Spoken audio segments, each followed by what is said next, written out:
असं नक्की काय प्रकरण आहे, कारण की पाडोकालीन बारा त्या ठिकाणी दर्गा आहे आणि आज मोठ्या प्रमाणामध्ये पोलीस बंदोबस्त त्या ठिकाणी लावलेला आहे. काल जी पांडवकालीन बाराव आणि दर्गा या ठिकाणी काल ज्याप्रमाणे काही कार्यकर्ते जमले होते त्या अनुषंगाने आज त्या ठिकाणी बंदोबस्त लावलेला आहे.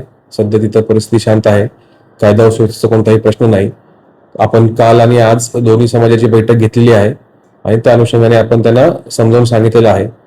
ती जी जागा आहे त्याच्या मालकीबाबत जो काही महसूलचा निर्णय होईल त्याच्याप्रमाणे पुढची कारवाई करण्यात येईल. परंतु तोपर्यंत दोन्ही समाजांना शांतता राखण्याबद्दल आम्ही आवाहन केलेलं आहे आणि त्या अनुषंगाने सध्या त्या ठिकाणी आपण पोलीस बंदोबस्त लावलेला आहे आणि आपणही त्या अनुषंगाने आपल्या माध्यमातूनही आम्ही आवाहन करू इच्छितो की सर्वांनी या ठिकाणी शांतता ठेवावी. कुणीही कोणत्याही प्रकारचं वक्तव्य किंवा काही करू नये जेणेकरून शांततेचा भंग होईल. काल खरं तर त्या ठिकाणी निवेदन आले होते, म्हणजे काय प्रकरण घडलं कालच्या वेळेस? ते काल जी गोष्ट घडलेली आहे किंवा कायद्याच्याबद्दलचा तपास चालू आहे, त्यानंतर तपासानंतर पुढचं जे काही असेल ते योग्य ती पावलं उचलली जातील. खासदार कुलकर्णी काय सूचना तुम्हाला दिल्या त्यावेळेस? त्यांनी पाहणी केली, त्यावर तुम्ही काय त्यांनी सूचना केली? नाही, त्यांनी पाहणी केलेली आहे, परंतु पोलिसांना ऍक्सेस त्याच्या काही सूचना नाही आहेत.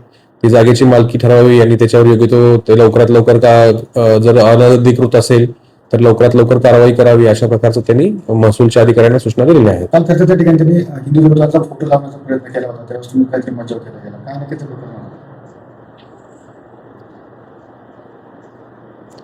त्या ठिकाणी एका कार्यकर्त्याने ते फोटो घेऊन आलेला होता, परंतु आपण तो फोटो लावण्या अगोदरच तो फोटो ताब्यात घेतलेला होता. त्याच्यामुळे त्या ठिकाणी तसा कोणताही प्रकार झालेला नाही.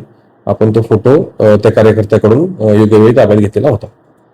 धन्यवाद. किती दिवस बंदोबस्त राहणार आहे? बंदोबस्त आजच्या दिवस राहील. योग्य त्या गरजेनुसार तो बंदोबस्त ठेवला जाईल. थँक्यू.